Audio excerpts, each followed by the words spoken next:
অচিন পথে আপন ছাড়ি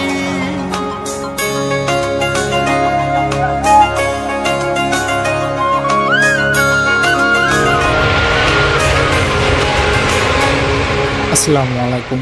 আজ শনিবার 28 তারিখ আর এখন বাজে দুপুর 3:30। আমি সমস্ত লাগেজ রেডি করে এখন গাড়ির জন্য অপেক্ষা করতেছি। গাড়ি আসবে দুপুর 4টায়। তো আমরা 2 ঘন্টা পথ পাড়ি দিয়ে এখন চলে আসলাম নানজিং ইন্টারন্যাশনাল এয়ারপোর্ট টার্মিনাল 2। তো এখান থেকেই আমরা আমাদের লাগেজ জমা দিয়ে বোর্ডিং পাস কালেক্ট করে চেকিংয়ের উদ্দেশ্যে চলে যাব। তো এখানে আমি এইমাত্র আমার চেক ইন শেষ করে এখন বোর্ডিংয়ের দিকে যাব। আমার ফ্লাইট নানজিং থেকে রাত 8:45-এ। তো এখান থেকে আমি এখন চলে যাব কুনমিং ডোমেস্টিক ফ্লাইট, অ্যান্ড কালকেরে আমার ইন্টারন্যাশনাল ফ্লাইট রয়েছে। আর এর ভিতরে আমার 12 ঘন্টার ট্রানজিট রয়েছে চায়না ইস্টার্নের। তো আমি একটা বাঙালি হোটেলে থাকবো, সেখানে আজকে রাত থাকবো, থেকে কালকে সকালে চলে যাব কুনমিং এয়ারপোর্টে। আর এইমাত্র আমরা চেকিং শেষ করলাম, আমাদের খুবই হার্ড চেকিং হয়েছে এখানে। তো এখন চলে যাচ্ছি বোর্ডিং গেটের দিকে। গাইস, আমার সাথে আরও একটা ভাই আছে, তো সেই ভাইয়ের ফ্লাইট আমার আগে, মানে 1 ঘন্টা আগে। সেই ভাইয়ের বোর্ডিং শুরু হয়ে গেছে এই যে গেট নম্বর 11 থেকে। আর ফ্লাইট নম্বর EMEO 2765, আমার 2755, সেটা হচ্ছে 20 নম্বর গেট ওই পাশে। তো আমার ওই কর্নারে যাইতে হবে আবার, ভাইয়া চলে গেলে।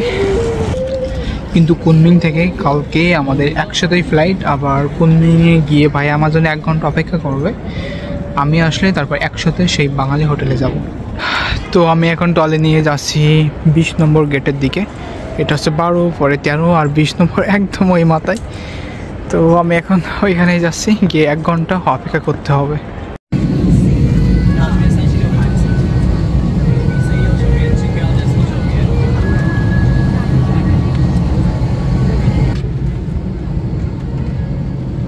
গাইস, এইমাত্র প্লেন থেকে আমরা নামলাম। আমরা এখন কুনমিংয়ে, তো ব্যাগেজ ক্লেমের দিকে যাচ্ছি, ঠিক এই দিকে।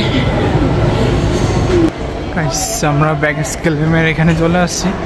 অনেক দূরে হাঁটতে হলো, প্রায় 10 মিনিট মতন।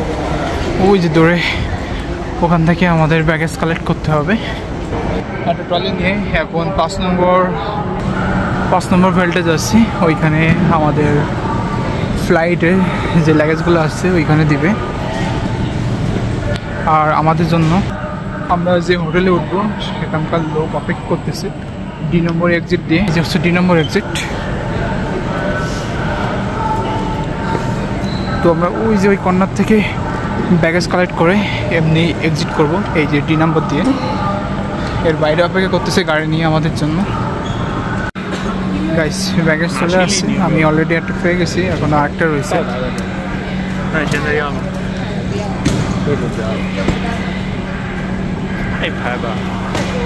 গাইস, আমরা D নম্বর দিয়ে এক্সিট করে এখন বাইরে যাচ্ছি। আর আমাদের হোটেল থেকে এই যাচ্ছিল।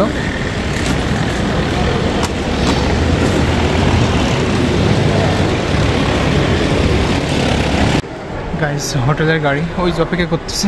তো আমরা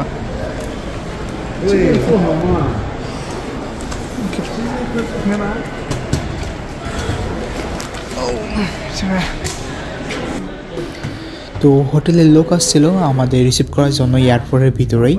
আর হোটেলের গাড়িতে করেই আমরা এখন চলে যাচ্ছি হোটেলে। গাইস, এইটাই হচ্ছে বাংলাদেশি রেস্টুরেন্ট। তো আমাদের লাগেজগুলো আমরা সব ওইখানে রাখছি। আর লাগেজগুলো এখান থেকে এই যে মিটার রয়েছে, মিটারে আমরা মাপছি, কারণটা আমি পরে বলতেছি। তো এখানে আমাদের এখন খাবার দেবে এবং আমাদের পাসপোর্ট 2টা নিলাম 2 জনের। আমি হোটেলটা একটু দেখাই। এটা একটু গলির ভিতরে, তবে হোটেলটা অনেক সুন্দর,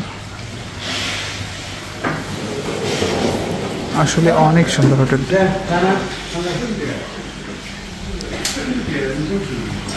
গাইস, আমরা এখন আমাদের রুমের দিকে যাচ্ছি। তো হোটেলটার ডেকোরেশনটা কিন্তু আসলে অনেক সুন্দর করছে। গাইস, তো এটাই হচ্ছে সেই বাংলাদেশি হোটেল কুনমিংয়ে। তো এখানে আসলে অনেক সুন্দর ব্যবস্থা রয়েছে। আর হোটেলের ডেকোরেশন এত পরিমাণে সুন্দর যে 120 RMB-তে একদিনের হোটেল ভাড়া প্লাস ট্রান্সপোর্টেশন কস্ট এবং ফুড কস্ট পুরোটাই 120 RMB ভিতরে আসলে কল্পনা করা যায় না। এখানে মনিটর রয়েছে, হিটার, এখানে হিটার রয়েছে, কেটলি রয়েছে পানি গরম করার জন্য বা কেউ যদি চা খেতে চায়, এবং ওয়াশরুম রয়েছে এই পাশে। তো যারা কুনমিং হয়ে বাংলাদেশে যাচ্ছেন আমি বলবো আপনারা এখানে আসেন, এই হোটেলে আসেন। এটা হচ্ছে মা বিক্রমপুর হোটেল। তো আমি কন্ট্যাক্ট ডিটেলস ডেসক্রিপশনে দিয়ে দিব, আপনারা কন্ট্যাক্ট করতে পারেন তার সাথে। তো আমরা দুইজন আছি, এখানে 2টা বেড রয়েছে, আমাদের এক একজনের 120 RMB করে পড়ছে, মোট 240 RMB। গাইস আমরা এখন বের হলাম খাওয়ার জন্য। তো 5 মিনিট পরে আমাদের যাইতে বলছিল, খাবার গরম করবে 5 মিনিটে। আর আমরা রিসেপশনের দিকে যাচ্ছি, ওইখানে আমাদের খাবার রয়েছে রেডি করা। গাইস এইটাই হচ্ছে হোটেলের বাইরের দৃশ্য, আর আমরা এখন এইখানে খেতে যাচ্ছি।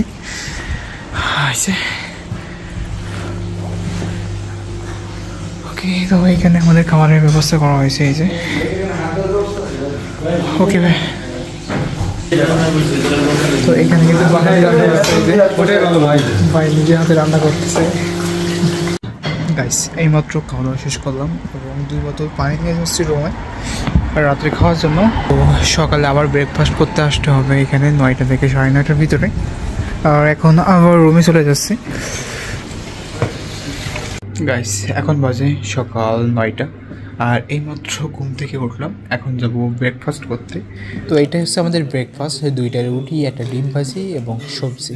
গাইস খাওয়া দাওয়া শেষ করে রেস্টুরেন্ট থেকে বের হলাম, এখন রুমে যাব, ফাইনাল রেডি হব, এখানে আসতে হবে। এই হচ্ছে আমাদের গাড়ি, চলে আসছে গাড়ি, আমাদের আর 10 মিনিট পরেই চলে যাব চেক আউট করে। আমাদের ব্যাগেজগুলো কিন্তু এইখানে রাখা সব। তো এই হোটেলে আরও একটা সুন্দর ব্যবস্থা আছে, এখানে কিন্তু ওয়েট মেশিন রয়েছে, কেউ চাইলে এখান থেকে আবার ওয়েট করতে পারে তার লাগেজটা। আমরা এখন রুম থেকে চলে যাচ্ছি, এখন 10টা 2 বাজে। হোটেলে কার্ড নিতে হবে।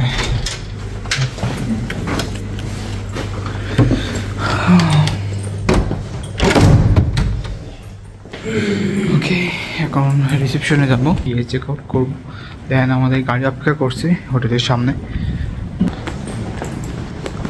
গাইস এখন আমরা হোটেলের কার্ডটা দিয়ে পেমেন্ট করে দিলাম এবং আমাদের লাগেজগুলো যে নিয়ে আসতেছি, আমাদের এই পাশে যে গাড়ি রাখা রয়েছে গাড়িতে উঠাবো। গাইস আমরা এয়ারপোর্টে চলে আসছি, তো ট্রলি নিয়ে এখন যাচ্ছি, এখানে লাগেজ নিতে হবে।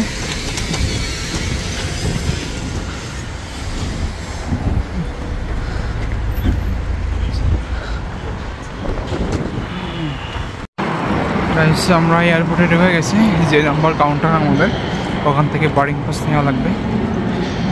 ওই যে সামনে যে নাম্বার কাউন্টার দেখা যাচ্ছে। আমরা এখন আমাদের যে নাম্বার কাউন্টারের সামনে দাঁড়িয়ে আছি, এখান থেকে আমরা বোর্ডিং পাস নেব। এই যে নাম্বার কাউন্টার, আমাদের লাগেজগুলো এখানে নিয়ে আমরা দাঁড়ায় আছি। গাইস আমরা সব কিছু শেষ করে এখন যাচ্ছি চায়না ইমিগ্রেশনের দিকে।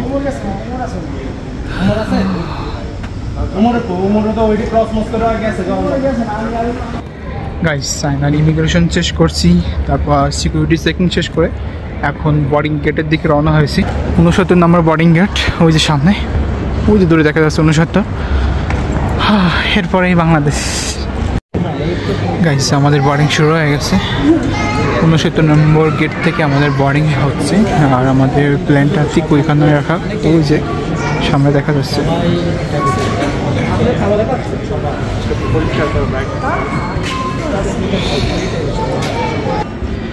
গাইস আমাদের প্লেন ওই যে দাঁড়ায় আছে, আমরা এখন জেট ব্রিজ দিয়ে ভিতরে চলে যাব।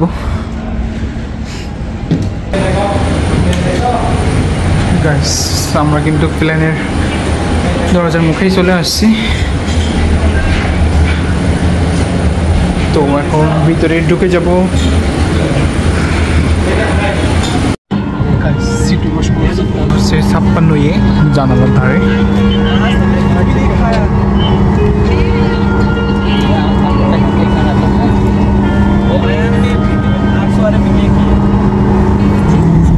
এখন বাজে 12টা 10, আর আমাদের বিমানটি সঠিক সময়ে টেক আপ করবে। এখন রানওয়ের দিকে যাচ্ছে।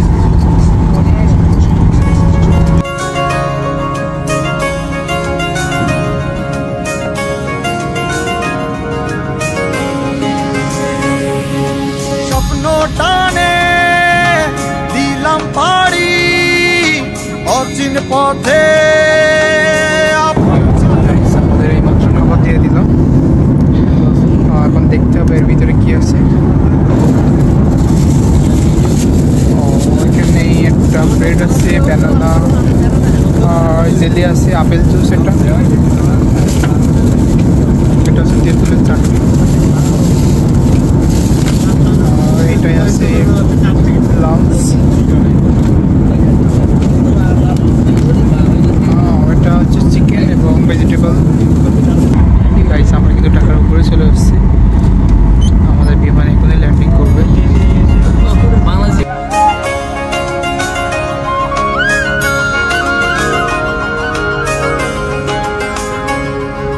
স্বপ্ন টানে দিলাম পাড়ি, অচিন পথে আপন ছাড়ি, পেছন ফেলে উঠান বাড়ি, প্রিয় মুখার স্মৃতির সারি, মন বলে চল ফিরে আবার, স্বপ্ন যাবে বাড়ি আমার, মন বলে চল ফিরে আবার, স্বপ্ন যাবে বাড়ি আমার। গাইস আমরা প্লেন থেকে নেমে এখন ইমিগ্রেশনে যাচ্ছি, বাংলাদেশ ইমিগ্রেশন। ওখান থেকে ইমিগ্রেশন শেষ করার পরেই আমরা যাব লাগেজ ক্লেমে। গাইস বাংলাদেশের ইমিগ্রেশন শেষ করে এখন ট্রলি নিয়ে যাচ্ছি ব্যাগেজ কালেক্ট করার জন্য। আমাদের 2 নম্বরের ব্যাগেজ দিচ্ছে, 2 নম্বর ওই সামনে। গাইস আমরা সব কিছু শেষ করে এখন লাগেজ নিয়ে চলে যাব আবদুল্লাপুরে, ওখান থেকে বাস নিয়ে আমরা যশোরে চলে যাব। তো এটা হচ্ছে আমার লাগেজ আর হ্যান্ড ক্যারি, আর ট্রলি নিয়ে এখন আমি এই পর্যন্ত যাইতে পারবো, এবার ওখান থেকে আমি একটা গাড়ি নেব, গাড়ি নিয়ে চলে যাব যশোরের উদ্দেশ্যে।